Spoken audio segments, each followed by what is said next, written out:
Die Before You Die, a practical guide to see Allah and live forever. Assalamu alaikum, and welcome to Sufi Essence. In our modern world, we are obsessed with the idea of living longer. We spend our lives fearing the end and holding on to every moment. But in the timeless wisdom of the spiritual path, there lies a profound and paradoxical truth that changes everything we know about life and death. The Prophet Muhammad, peace be upon him, gave us this revolutionary key when he said, "Die before you die." This is not a call for a physical end, but a summons to a spiritual death, the death of our worldly attachments and the death of our false self. Today in this lecture, we will embark on a profound journey into the spiritual discipline of dying before you die. We will delve deep into the wellspring of Sufi wisdom from the teachings of Prophet Musa and Prophet Muhammad, peace be upon them all, to the beautiful words of Rumi, the intricate insights of Ibn Arabi, and the ecstatic poetry of Hammad Syed and Al-Hallaj. This is a practical and in-depth guide to seeing Allah with the eye of the heart in this very life, and achieving a state of eternal existence that transcends the limitations of time and space. It is a journey to understand that our physical life is not the end, but a glorious beginning, and that to truly live we must first master the sacred art of letting go. Part 1. The spiritual meaning of die before you die, the death of the ego nafs. The foundational principle of spiritual awakening is the death of the ego, or the nafs. The ego is that part of us that is attached to our identity, our desires, our worldly status, and our personal narrative. It is the ego that creates a sense of separation from Allah. To die before you die means to spiritually annihilate this ego. The great Sufi masters teach that we are born into this world with two realities, our temporal self and our divine self, our Ra. The ego, the nafs, keeps us chained to the temporal, while the spirit yearns for the divine. The ego, the nafs, is not a single, static entity. It exists in different states, each representing a stage of our spiritual evolution. Initially, it is the nafsi amara, the commanding soul, which pushes us towards evil and impulsive desires. It is the part of us that says, "I want, I need, I deserve." It is a force of selfishness and base desires. We must die to this state by actively resisting our whims and desires. The spiritual death is the process of moving from this state to the nafs lawama, the self-reproaching soul, which feels guilt and regret for its mistakes. It is the part of us that says, "I should have done better." This is a crucial step, as it shows an awakening conscience and a desire for righteousness. This is where the spiritual struggle, or jihad al-nafs, truly begins. Finally, through consistent spiritual struggle and the grace of Allah, we can reach the nafsi mutmana, the content soul, which is at peace and in harmony with Allah. This is the state where the ego is no longer in command, but is a humble servant to the heart. It is the state where the soul finds its rest in the remembrance of its Lord. Dying before you die is the process of silencing the voice of the nafsi amara so that the voice of the soul can be heard. This is the first and most crucial step in seeing Allah, for it is the ego that acts as the veil between us and the divine. The purification of the soul, or tazkiyat al-nafs, is the sacred process of polishing this mirror of the heart, until it is free from the rust of worldly attachments and reflects the divine light. This spiritual cleansing is the necessary prelude to any divine vision.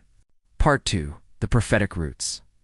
The Journey of Moses, Yusuf, and Muhammad. The spiritual journey of dying before you die is deeply rooted in the prophetic experience, providing us with powerful guides on this path.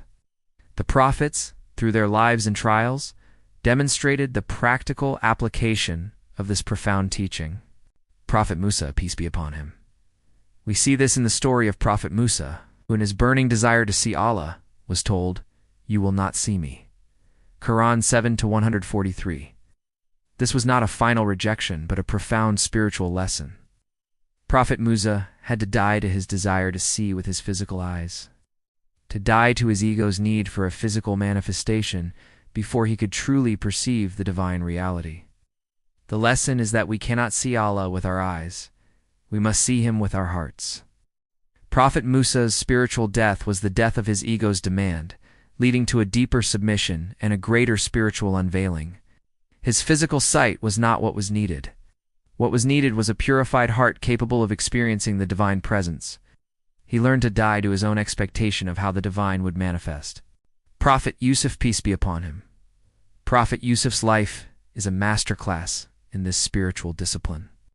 He was a prince in his father's house, a beloved son. But he had to die to his worldly position and face the betrayal of his brothers. He had to die to his freedom and become a slave, and then die to his innocence and endure a prison sentence. Through these immense trials, he died to his worldly identity and emerged as a spiritual being, a man of profound wisdom and forgiveness. His story teaches us that a spiritual death often comes through the loss of what we hold most dear in this life. The loss of his home, his family, and his freedom were not tragedies, but spiritual cleansers that prepared his soul to receive divine light and eventually become a just ruler. He died to his worldly attachments to be reborn in divine wisdom. Prophet Muhammad, peace be upon him. Similarly, the Prophet Muhammad, peace be upon him, experienced a profound spiritual death during his Isra and Miraj night journey and ascension. He was taken beyond the limitations of time and space, leaving behind all worldly attachments. He had to die to the world of forms and die to the world of his own humanity to be able to be in the divine presence. His journey began in the cave of Hira, where he retreated from the world to die to its distractions and its false gods. His journey is the ultimate guide for us, showing us that true life is found beyond the limits of this physical world, in the boundless presence of Allah. The spiritual death for all prophets was the letting go of the self to be completely present with the divine. They showed us that the path to God is paved with a series of spiritual deaths, a constant process of shedding the old self to make way for the new. Part 3. The Practical Path. The Alchemy of Love, Dhikr, and Contemplation. So how does one practically die before they die? The Sufi masters have given us a clear path, and it begins with the alchemy of love. Dhikr, remembrance, and contemplation, tafakkur. These are the three primary tools that help us dismantle the ego and awaken the heart. Love ish. Love is the divine fire that burns away the ego. It is the longing for Allah, the passion to be in His presence that consumes our worldly desires. The great Persian poet and mystic Rumi beautifully describes this love. I have been a seeker, and I still am. But I stopped seeking the scriptures in the books. I started to look for myself, for in me is Allah. This love is the spiritual fuel that gives us the strength to endure the pain of dying. It is a love that says, I would rather have you than all the riches of this world. It is a love that makes every sacrifice feel effortless, every hardship feel bearable, and every moment of devotion feel like a glorious privilege. This love is the ultimate motivation for the spiritual death of the ego. Remembrance, Dhikr. This love is awakened through Dhikr. The constant remembrance of Allah. Dhikr is not just a verbal repetition. It is the spiritual hammer that shatters the chains of the ego. It is the constant turning of the heart to Allah. The great mystic Ibn Arabi teaches that Dhikr is the mirror of the heart. And the more we polish this mirror with the remembrance of Allah, the more it reflects the divine reality. The constant sound of Allah's name in the heart drowns out the noise of the ego, and in that silence we begin to hear the voice of the soul.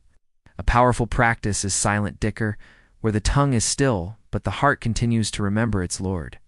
This practice, known as Dhikr Kofi, or hidden remembrance, allows us to take our practice beyond the realm of the physical and into the depths of the spiritual. Contemplation, tafakkur.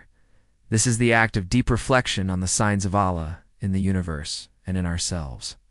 Contemplation allows us to realize the immense power and wisdom of Allah and the utter insignificance of our own ego. As we contemplate the vastness of the heavens and the intricate design of a single leaf, our sense of self dissolves into a state of awe and wonder. Contemplation leads to a profound humility, which is a key component of dying to the ego. The Quran itself is filled with verses that invite us to contemplate, to look at the world around us and the world within us, to see the signs of our Creator everywhere. This practice is a mental discipline that starves the ego of its self-importance and feeds the soul with divine knowledge. These three practices, love, remembrance, and contemplation, work together to prepare the heart for the spiritual death of the ego. Part 4. The Four Deaths, a practical framework for the journey.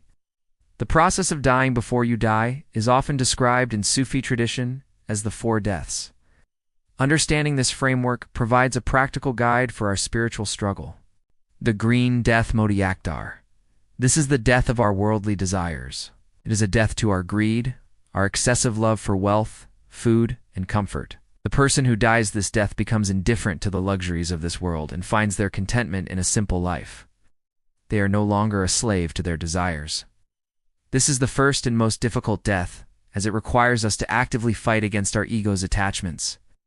It is the spiritual asceticism of the soul, a conscious choice to choose Allah over the fleeting pleasures of this world. It is the death of the desire to accumulate and possess, and the rebirth of a heart that is content with what is sufficient. The person who has died this death no longer seeks their worth in their possessions or their status. The white death Mortayabayad. This is the death of our will and desires. It is to surrender our will to the will of Allah, to be content with whatever Allah has decreed for us. This is the essence of taslim, or total submission. The person who dies this death no longer complains about their life, for they see every circumstance, good or bad, as a direct gift from their Lord. They have a profound sense of trust in Allah's plan, a belief that Allah is guiding them through every trial for a reason. This death is the death of a complaining tongue and a discontented heart. It is the rebirth of a heart that says, Alhamdulillah, in every situation, knowing that Allah's plan is the only perfect plan. The red death Mortiasmer. This is the death of our base qualities like anger, envy, and pride. It is the constant struggle to purify our character and replace our negative traits with the beautiful names of Allah. The person who dies this death becomes patient in the face of provocation and humble in the face of praise. They are not moved by the opinions of others, for their only concern is the opinion of Allah. This is the jihad al-nafs, the great struggle against the ego. It is the death of a judging mind and a harsh tongue, and the rebirth of a heart that is filled with compassion, forgiveness, and mercy. This is the most difficult of the four deaths, as it requires us to constantly be aware of our inner state and to purify our character. The black death Modasuat. This is the final death of our physical body. For the person who has already died the three spiritual deaths, the physical death is not a source of fear, but a joyful return to their Lord. It is the final moment of reunion, the glorious culmination of a life dedicated to dying before you die. The person who has died the spiritual deaths has no fear of the physical death, for they have already found their eternal life in the presence of Allah. They have already made their peace with the world, and they have already begun their journey home. Part 5. The ecstasy of annihilation, Fana, and subsistence Baka. The journey of dying before you die culminates in the state of spiritual annihilation, or Fana. This is a state where the ego is completely dissolved and the seeker loses their sense of self. It is a state of ecstatic love, where all that remains is the presence of Allah. The great mystics of the past, like Al-Hallaj, who famously uttered, Ina al-Haqq, I am the truth, were speaking from this state of Fana. His words were not a declaration of personal divinity, but a testimony of his complete annihilation in the presence of Allah. He had died to his self, and all that remained was the truth of the divine. This state is often described as a drop of water returning to the ocean. The drop does not become the ocean, but its individual existence is no longer perceived. It is merged into the vastness of the ocean. This is the essence of Fana. The great Persian poets Hafez and Attar's masterpieces speak of this same journey. In Attar's The Conference of the Birds, the 30 birds reach their ultimate destination only to discover that they themselves are the reflection of the divine they were seeking. This is the ultimate lesson of Fana, that the journey is not to find Allah, but to lose the self that is preventing us from seeing Him. However, the journey does not end there. It is followed by the state of Baka, or subsistence. Baka is the return to the world with a new, divine perspective. The person in this state is still in the world, but not of the world. They have a physical body, but their heart is with Allah. They engage in the affairs of the world, but their actions are guided by divine wisdom and love. This is the ultimate spiritual goal, to be in a state of eternal subsistence in the presence of Allah, while still living in this physical world. The person in the state of Baka is a living testament to the divine, a walking Quran. They have died to their ego, but they have been reborn with a divine life. Part 6. Seeing Allah and living forever. The ultimate reward of dying before you die is to achieve the divine vision, to see Allah in this life, not with our physical eyes, but with our spiritual hearts. It is the state of a continuous living presence with the divine. The Prophet Muhammad, peace be upon him, said, "Worship Allah as if you see him, for if you don't see him, he sees you." Bukhari. This is the highest state of spiritual consciousness. It is a state where every action is an act of worship, every thought is an act of remembrance, and every moment is an act of love. This is the meaning of ihsan.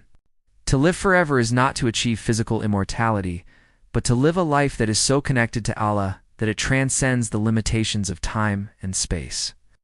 The person who has died to their ego lives a life that is eternal. For their essence, their soul is constantly in the presence of the eternal. They are not afraid of death, for death is not an end, but a joyful reunion. They have already experienced the joy of reunion in this life through their spiritual journey, and their physical death is simply the final moment of that glorious return. This is the ultimate promise of the path of dying before you die. It is a promise of a life that is free from the fear of death, for the soul has already found its eternal life in the presence of Allah. Part 7. Conclusion and call to action. The spiritual path of dying before you die is the ultimate journey of self-discovery and a guide to a life of profound peace and eternal existence. It is the path of the prophets and the saints, a path that invites us to let go of our temporal selves, to find our divine selves. By dying to our ego, our desires, and our worldly attachments, we open our hearts to the divine vision and the eternal presence of Allah. This is the beautiful, paradoxical truth of our spiritual journey. What does it mean to spiritually die before you die? How can the alchemy of love and Dhikr help us on this profound journey? And what are the 4 deaths we must undergo to see Allah and live forever? This talk is a heart-touching reminder that sometimes what we fear most is the very thing Allah uses to strengthen our faith. Watch, reflect, and share. Subscribe to our channel for more beneficial content.